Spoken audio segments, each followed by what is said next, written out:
With a glow of the screen and a heart full of pride, he's talking with experts from the world far and wide, broadcasting his voice through the good and the grand, on YouTube, Facebook, LinkedIn, and X across the land.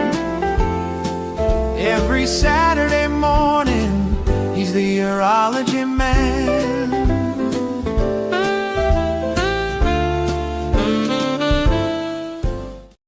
Hey, good morning, everyone. It is Saturday, and I am the urology man.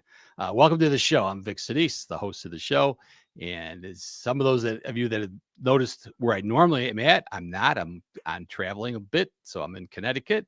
Always able to broadcast anywhere I want to go, so that's the nice part about this show. Hey, if you're watching us live, great. Glad to have you on board. Remember, you can always check out our website at uronurse.com to learn more about the show. Also watch all of our past episodes. And hey, you can even listen to us in your car with our audio podcast. So here's where I'm at today. We're in Connecticut visiting our 50th state for my wife. I've got one more to go and we'll have seen all the states. But what you're seeing there is a picture of her sitting out in the backyard of this Verbo that we're staying at. And they have 50 birds on site.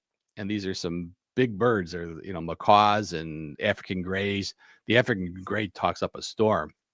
So she's sitting between a couple of them. So it's kind of a different experience. So, hey, it's fun to get around and see other things. But let's get on with the show. So today we have a great show for you. We're going to be welcoming Thomas Exler, the Vice President of the Association for Bladder Exstrophy Community, or ABC. Thomas is a passionate advocate and patient himself who works to connect, educate, and support patients and families living with bladder exstrophy. He brings both leadership and heart to the important mission. We're excited to hear his perspective, so let's go ahead and bring him on the screen here, as well as Lori from our show. Tom, go ahead and tell us a little bit more about yourself. I was born in Pittsburgh, Pennsylvania, and it was born back in 1965, so I'm a little bit different than most patients you would get that would be with exstrophy. But what I'm going to say today will be something of a little bit different than you're usually getting. It's going to be more of my journey through exstrophy, my journey through teaching and presenting and going around the country and going around the world. Great. And Tommy, as a patient, is more than glad to answer any questions that you might want to put into the comments too about his condition. Lori, for those that might not know who you are, why don't you go ahead and give us your introduction? Good morning and welcome, Tom.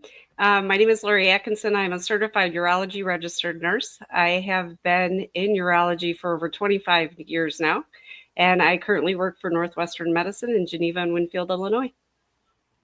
And Tom and I were talking before the show started, and you got on, Lori, about how rare of a disease this is. Have you ever taken care of any patients with bladder exstrophy? Not one. Not one. So and usually that's the case. Yeah. All right, Tom, I'm going to bring on your slides and take it away. Okay. Well, so good morning, everyone. Today, I will share with you a story of encouragement, resilience, and purpose. I was born with a difficult condition called bladder exstrophy, yet it's devoted my life to helping others. My story will be a personal challenge, but can turn life into meaningful service. Oh. Trying to get used to this system. So here's a picture of what bladder exstrophy really is. It's a condition for a congenital birth defect in which the bladder is related to it's not related properly and have the bladder on the outside of birth. On the left side is a female and the right side is male. It's a congenital birth defect that happens once in every 50,000 live births. So that is not that many in the U.S. And in U.S. and Canada, I think we have 5,000 cases right now. So we'll move on here.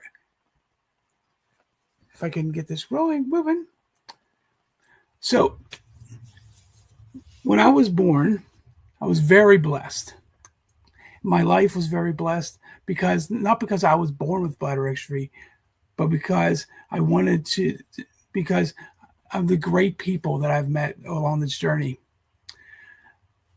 And I would go back today. I wouldn't change a thing because I wouldn't know anything different.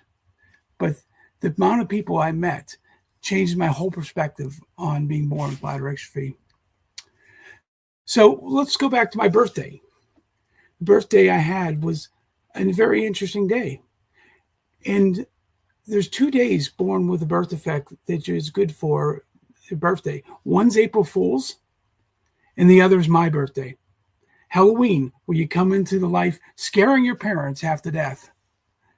So this is me with my mother in the center, and then the 2 pictures of when I was younger. So growing up with this, I didn't have to be the only one.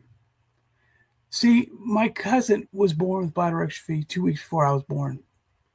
And it's very rare that would happen. I had a doctor in Germany do some studies on my family. And he found that I was only one of 6 families or 8 families in the world with a person born with exstrophy. Now, it's not known to be genetic and isn't really listed as genetic. However, this happened. So here I am in the red, and over here is another boy. And that his name's also Tommy, and he's my second cousin. And if you can tell, we both had surgery. I had an ileal conduit done at age 4. And before that, I had the bladder outside my body until age 4, and it was removed because they couldn't put it back in at the time. He had the same procedure done, and he was just getting his ileal conduit done when this came in. I was back to get my bladder removed. Up here on the top left is my father in that same stay in the hospital. I was speaking at Children's Hospital, Pittsburgh. And this just happens to be the only picture I can get off my computer that would show that time. So my mother created the Children's Tri-State Ostomy Association because there was many kids who had problems and issues. And my surgeon, Dr. Sukachana, along with her, developed the association, the Tri-State Ostomy Association, which had spina bifida kids, which had Crohn's kids, ulcerative colitis, Hirschsprung's, and multiple different disorders. And there we had over 600 people involved. It taught me a lot at that time, just being there, that bladder exstrophy is not that bad. So where do we go from in there? So in grade school, I had problems with kids. Of course you have problems. Everyone has problems with kids. And it wasn't the major problem. I didn't dwell on that problem. But we were working through the problems with using an ostomy product, using the catheters before. Now they're using them.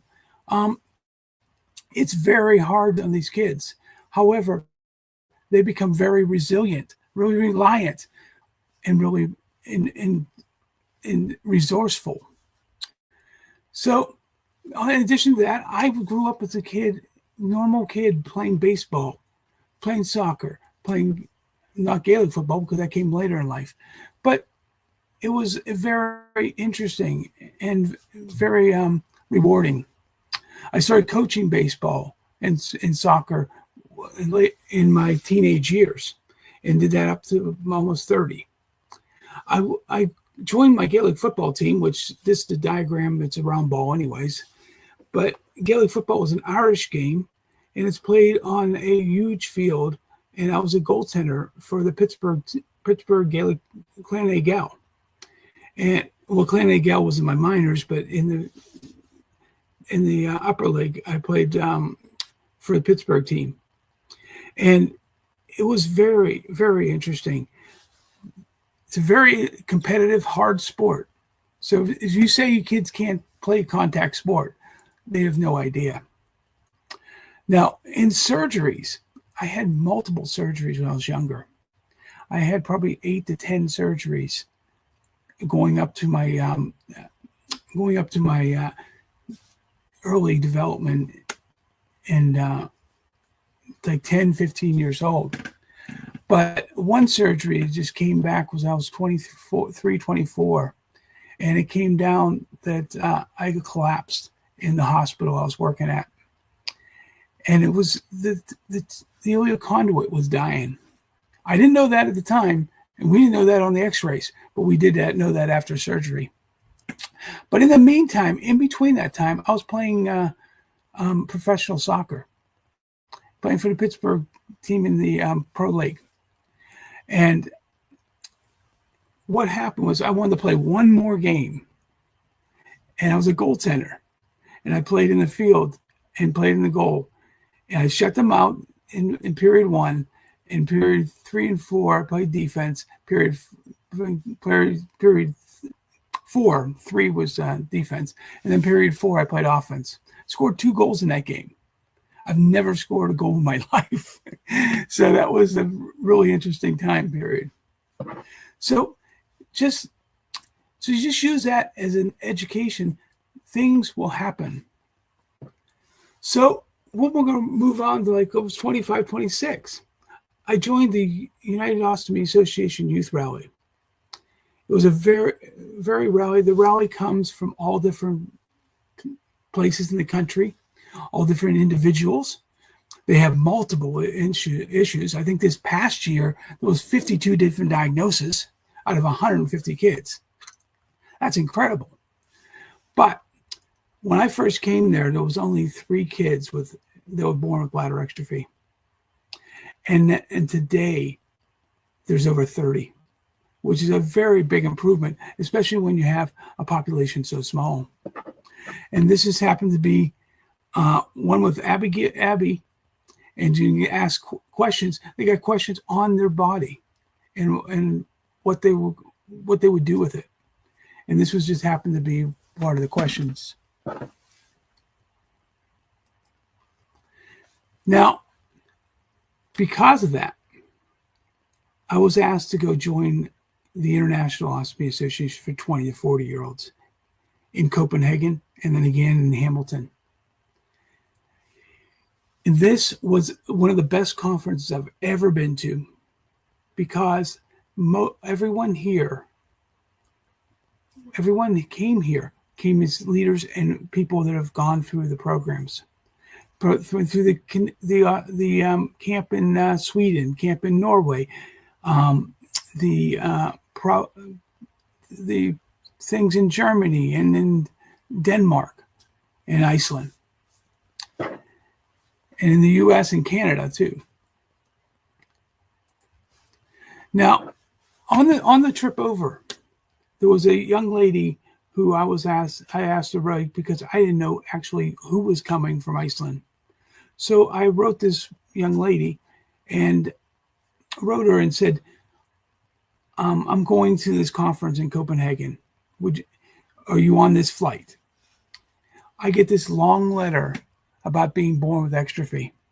There was no one I was ever expecting to be born with exstrophy over at this conference, but Ingeborg was. And I've been back there 8, 9 times. And I went there and spoke twice. So this is Ingeborg here on one of my trips through Iceland. And it's one of the relationships that you make for generations in the time. I've gone back and met, there's 11 people with exstrophy born in Iceland that I know of. Now, if you look at the statistics, that's probably more than the entire population of Iceland. So, and this just happens to be when I was in Iceland speaking. And this is very good. And this was speaking at the Ostomy Association there, but I also spoke to the Exstrophy Association. Now, when you're coming about, you have groups that would talk to. And this is part from the ABC International Conference. In the international conference I spoke at multiple conferences, but this is just one I was speaking at. And it's very entertaining when you get to meet people. It's not the speaking that's important. It's when you talk to people that's important. And individually, that's more important than anything else. So this happens to be one other place I spoke at. This happens to be the best camp out in California.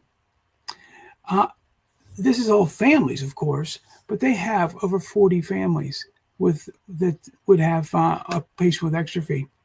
That's probably most of California. And this is one of my favorite because it's right there in Lake Tahoe, and it's very beautiful there.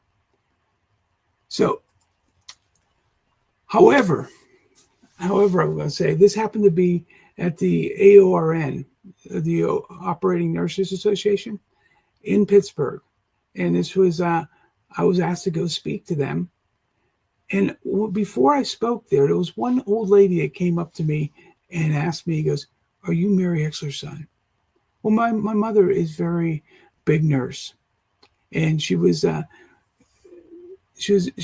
well known, in other words, say. And I just said, "Oh, okay, yeah." And she went and sit down, and then heard my speech, came up to me afterwards and asked me, "Do you remember the day you were born?" No, I don't remember the day I was born. But the day I was born, she was working at the hospital with my mother and came to her room not knowing what to do. And they went and used the internet of the 1960s books and tried to research what I had. And this hospital was not a big hospital. It's called Pittsburgh Hospital, but it's a really small hospital. But she'd go to do research, and every day they'd come back and try to find out what she had because the doctors really didn't know. So she told me all this stuff, and I was like flabbergasted that I would find out 35 years later or 40 years later, the nurse that actually did the research. It's very important to go out and speak. You'll never learn this stuff. So when we're going to organize things, I went and reorganized a group to recognize individuals who were extremely, let's say, become role models. And what happened is Leisha and Adam on the left here and Leisha on the right, they actually died in 2005.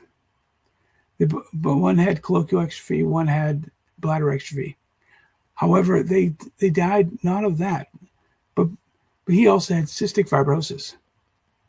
And Leisha had a very, she had a blood clot that got infected and ended up dying from that. I don't know the details. However, I wanted to honor these individuals because they lived their life to the fullest. And so I honored them with an award that came out, the Courage to Shine Award. And it's made for individuals who succeed in life. And this just happened to be George Hunt. He was this year's winner of the Courage to Shine Award. And we give it each year up in our national conference.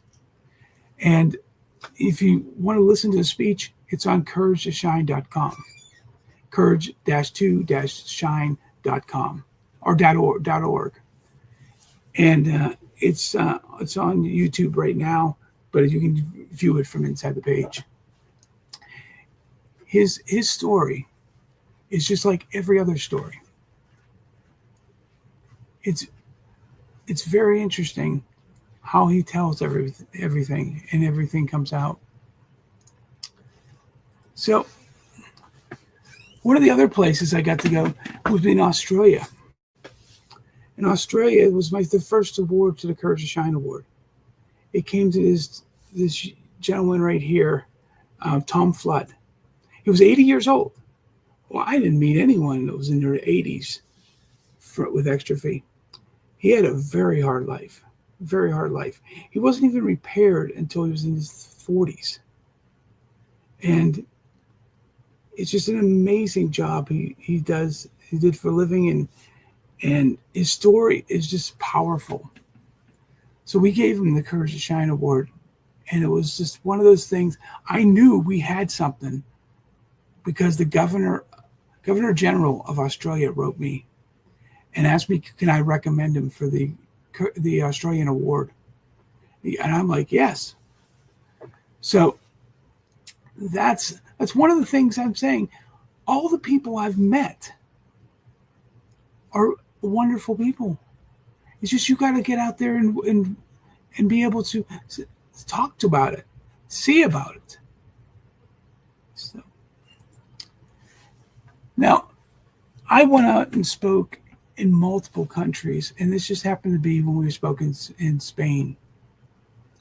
And after this speech, myself and Misty Blue Foster, the young lady sitting right there, after our speeches, we had to stand in line for over 30 minutes because everyone wanted pictures with us.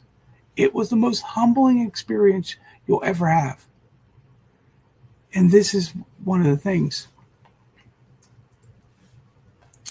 However, during that situation, I got associated with Jamie Holmes from Pittsburgh here. Jamie Holmes was not born with exstrophy, but was born with a condition called Vater's or vagal. And it was another birth defect that has multiple issues with it. I've met 20 of those kids at the youth rally. So it wasn't surprising to me. So we actually came here. I go, wait a second. Organize yourself before your team becomes valuable. Well, to let her know, she has now been on Steve Harvey's show and on the Tamara Hall show in New York. She's taken the organization from a measly pennies when they couldn't afford a $220,000 automobile to $1 million company. It's a nonprofit that's booming, and it will take people with life-threatening illnesses to the next generation. I've been on the planes to Florida filled with the kids. That when you go to private plane to Florida with 30 kids, it's one of those amazing trips, and I've been on 3 or 4 of those. And I said that's one of the things that I am so glad and so helpful. It's not just exstrophy; it's all everything. Now, unfortunately, I had my problems. And in April 16th, 1994, I came down with a stroke. It was very debilitating and very hard on me. Today, I have issues with speaking because of that. You might not notice it, but the reason is I used to be able to speak off the cuff and no problems. But now I have to look at notes, and that's part of the issue. However, because of this, a month later, a young lady from the UK, and she's from actually Scotland, decided, "Hey, can I come over and visit?" And I was like, "Well, you can take my speaking engagements if you want." And so her name was Kirsten Lipton, and she came over to Pittsburgh, and then we went on our speaking tour, and we spoke in 3 different places. And she brought this doll. And the reason I suggest about Kirsten is famous people you don't really meet. But Kirsten was the winner of the Pride of Britain Award and wrote this book, Pride of Britain. And she was born with bladder exstrophy and raised $1 million for Great Ormond Children's Hospital in London. But what's great is I can't imagine all the famous people she's met.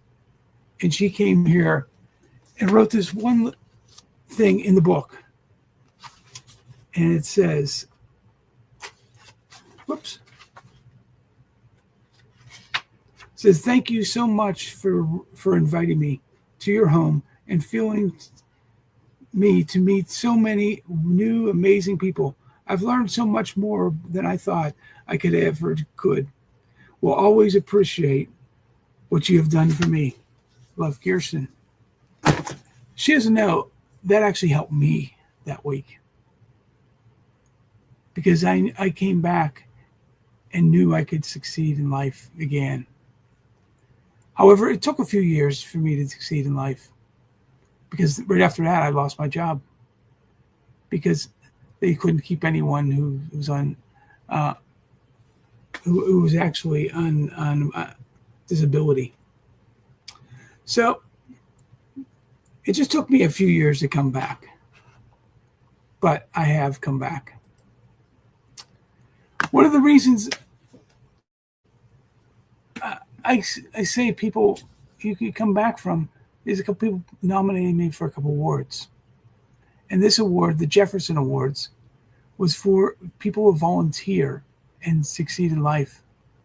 And this was a volunteer award that I got in 1995 from the Jefferson Award Committee in Pittsburgh. And this is one of my great honors. And it's very important that I share this to you. But it's not important in the long scheme. This is important. Do what you want for others because they will help you more than you can help them. And let me do this in closing.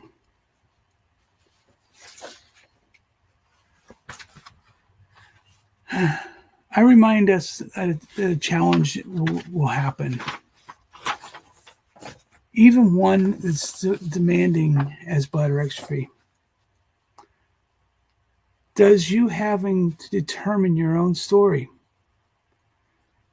You do have to, what you do is in response can shape your entire life and inspire others. In final words, it's not what gifts you are given. It's what gifts you use, those gifts, that is important. So that was my short essay here of my speech. And please contact me if anyone has any information you want to talk to me about with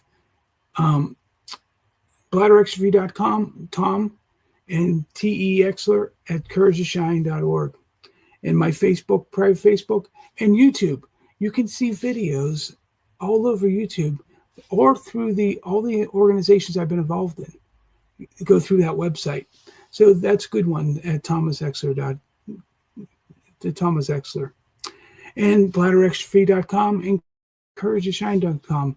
And don't forget about jamiesdreamteam.com is a great organization for people that have maybe not had exstrophy, but have all the different all the different needs.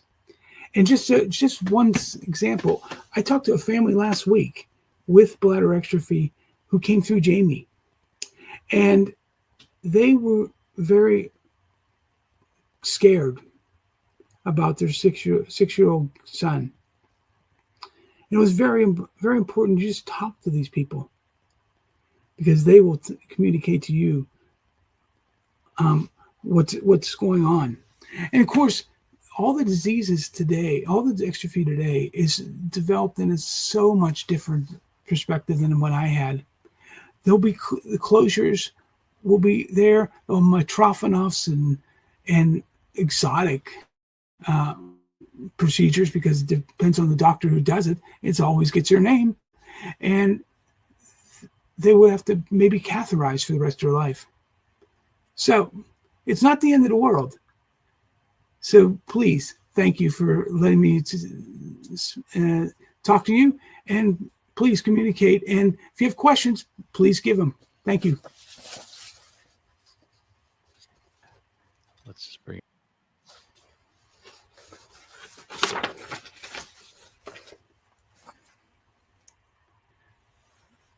I guess he's having trouble right now.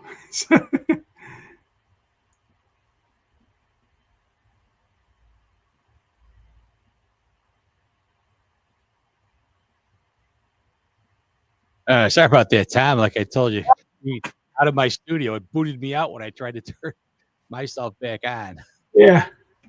And it was really an inspiring story. I can't imagine what it was like going through life, with not having your bladder covered, for all those years. You said you were at how old when they did the?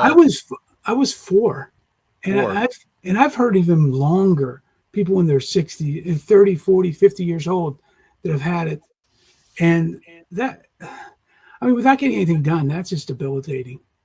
Yeah. And then after you had, ileal conduit, which you said, nowadays most patients are having, repair bladder closure early on, within about, I think, the first week. Yeah, they'll get in there's a group out of Philadelphia, Boston, and Wisconsin Children's. They work as a team, and they would delay it for like almost a month, so they can all fly in and do it. And what they do, realize what they did is they all get experience. And in addition to that, we actually, ABC, which I wish I could actually fund myself to go to these places, but we actually have 2 different missions, one in India and one in Uganda. The one in India does over 100 surgeries on exstrophy patients in a week. So just imagine that, how much your team comes over and gets experience in a week that would take years in the United States to be able to get to. Yeah. Yeah. And some of these kids, besides the bladder, protruding through at birth, have genital issues where there's other side congenital abnormalities that they're repairing. Right. There's a lot of genital ideas. One good thing, we're talking about this, exstrophy is a spectrum. So not one thing that one patient will say can be contributed to another patient. So, but in most cases, there's a congenital birth defect also. It starts because exstrophy starts with epispadias, which is the split of the penis, and all the way up through what calls colloquial exstrophy, where the organs from the upper beyond the bladder are out. So the intestines, a lot of them have short bowel on top of it. And I've spoken with a lot of these individuals, and they just mind-boggling make me look bad, because they're just very, very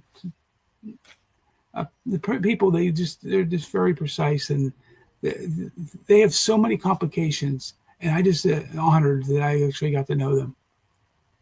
Yeah, I can really tell that the getting involved in the advocacy was a big thing for your life. Right, and that all came down to what my mother founded with her organization, and like I said, what I gave here was just an overview, because the amount of things I've spoken at or been to has been in the hundreds and hundreds of cases. So it's just an amazing going on, and there's so many people that I've actually. Famous people I actually met that with exstrophy you won't even know, and it's such a rare disorder, but it becomes such a a tight-knit community. And the one good thing is the rare diseases. I've been at the rare diseases conference, and they're saying being born with a particular disease is rare, but a rare disease is common. So, because there's so many rare diseases, that it becomes common over 51% of the cases in the United States. Yeah. Yeah. And I don't, out there in the audience that's watching, anybody that's known patients that have had bladder exstrophy or not. Lori and I were talking earlier. We haven't seen it in our practices. I had some because I had a pediatric urologist in our practice, but Lori, in general practice, you haven't seen it, right? No. No, and that's part of the problem, because they're all looking for someone with continuation of care. And the problem in Pittsburgh is I don't actually have a urologist I can speak of, but I do have a urologist I can go talk to. Mm-hmm. So in her practice, the only reason I went to her was because she was in residence with a person who had exstrophy. So that's what was the connection. Yeah. And I just have with her, but luckily I've been one of the blessed that I haven't had many infections, which is a rare case to be. And kidney function has been good. I know that's always been kind of an issue. Yeah, my renal functions. Well, there's a problem with renal function. I mean, I do know with people that have had long time problems. But I probably about 80%. So that's pretty good for what I had, because you have damage when you're younger. Sure. So, but I've been very lucky, very lucky that I haven't had the major complications. And it sounds like you lived a pretty normal life. Played soccer, you got out and had a career. Yeah. And like I said, the biggest thing I have is a stroke. And I say that came up all of a sudden because I was doing good. I was having a great life. Yeah. And I think sometimes things happen to you to make you humble. And that made me humble. And but I was able to do that year, was able to help others, and for others to come here and speak and take over. So, well, it seems like you've really made a career out of advocating for this particular cause too, getting to travel around the world. Right, and it's not just, and I'm not limited to just exstrophy. I'm totally spectrum on all the different issues, and that's one of the reasons with Jamie is you get to meet people they're sick, they're waiting for cancer treatments, and they're kids that need help. We've done weddings for individuals who actually were going to die in 3-4 weeks, and they did. And it's very humbling to help them. And it's one of the things I told Jamie. I said, you got to get this all on video. You got to do this. You got to do that. And she has done it. And she has really become an amazing person. And it's a great friend that I have. And she's happened to be local. So things work out for the best. Yep. Now, you mentioned you had a cousin that also had exstrophy. He's doing okay? Yeah, he is, but we don't talk to each other much anymore. He's moved away. His parents did the opposite of what my mother did and my father did. Mm-hmm. It's one of those conditions you don't want to speak about it. People might know. Yeah. Yes, and I think that's a bigger problem because these kids become adults and they become needing the support or needing to help others or wanting to help someone else. And we find that with the bladder exstrophy adults who they don't know where to go. And I think in the long run, it actually hurts you than help you. Now, the organization, the Bladder Exstrophy, is this a strong organization still going on, or is this one that's No, it's a strong organization going on, but we definitely need resources. Yeah, like Because everybody else now, right? Yeah, right. Because Pamela Block, who took over for mine, I was president before, and she asked me to stay on as vice president. And Pamela, Pamela Block Ortigas, but she went over and went with a couple of doctors to India and started establishing a foundation there, and then reorganized something in Uganda, and they're going to try to start something in the Philippines. I mean, this stuff takes money, and each person that goes on these missions have to supply their own resources to get there. So it is very money wise. Now on the and that's because I can't go because it's very costly, but I'm actually going to Europe to Spain in a few weeks. We're going to be organizing an international a conference, an international group to be able to filter all these things through, because there's so many countries that don't have support groups. That there is a group that you can maybe get involved in, maybe in the next country over, or close enough that you can actually get to know people. So we're going to develop that, and then we're going to have our own conference in 2026, hopefully in Barcelona. So it's there are very conferences in the U.S. too going on. Oh yeah, we have a conference each year in the U.S. It moves around. Next year it's going to be at Los Angeles Children's Hospital, and then the year after that it's going to be in Toronto at Sick Kids. So it's going to be this year it was in Boston at Boston Children's. Well, it was in a hotel close to Boston Children's, but Boston Children's sponsored it, and it's one of those things. It's just on a weekend. We had people this year who came from Mexico and all over Canada, and there was one family that came from all the way from Hawaii. Wow! So just think about that. That's a lot for a weekend. Yeah, that is. Well, do you have any questions, Lori, or any? I don't see anything that came through. No, I appreciate you sharing your story. You truly are an inspiration. As a panelist, I don't have much to say on this because I have no idea. But it's really good to hear your story and how you inspire others. So thank you so much. You're welcome. Yeah, I think it's important to hear, get the story out there that there is somebody out doing stuff that's advocating and things that if you've got this problem, at least maybe we shown a little bit of a light on it for you today too. Exactly. And every little snippets on the internet will help people in the right direction and where to point to.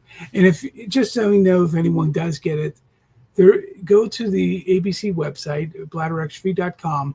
There is a international organization, Centers of Excellence in the U.S., and we just named one for a Center of Excellence in Barcelona. And but there are places that people will speak. That would be a place to start, not the place to end, because there's other places in between you might be able to find. But they maybe haven't applied for the Center of Excellence yet. All right, very good. All right, I've got a little plug-in for next week's show. Meet Kwame Terra, CEO of Beer Health, a trailblazer, who is redefining what it means to merge athletic excellence with healthcare innovation. In April 2025, Kwame set a world record with 2 million steps in 30 days. It was a statement of resilience, wellness, and weaving health in a daily life. Kwame's journey highlights the upcoming Bayer Health app, built to make health a core part of Black culture through community access and lifestyle change. Blending record-breaking athleticism, grit, and tech innovation, his story inspires a new vision of wellness. Join us on September 27th at 9 a.m. Central Time to learn more. Yeah, join us next week. Interested in hearing what Kwame has to say about this new app he's built to try to help improve health in an area where, especially with all of us dealing with prostate cancer, the Black population have a much higher level. So looking forward to hearing that next week. And Lori, have a great rest of your day. Tom, again, thanks for being part of the show and sharing your story with us today. And I'm off to go on vacation and go see Mark Twain's home today. Oh, Enjoy yourself. All righty, everybody. We'll see everyone next week. Thank Bye-bye. you. Live studio. So here's to the morning, the coffee, the monitor glow, to the wisdom he shares and the folks that he knows. Saturday is special when Vic's on the stream with 40 years of knowledge and a head full of dreams.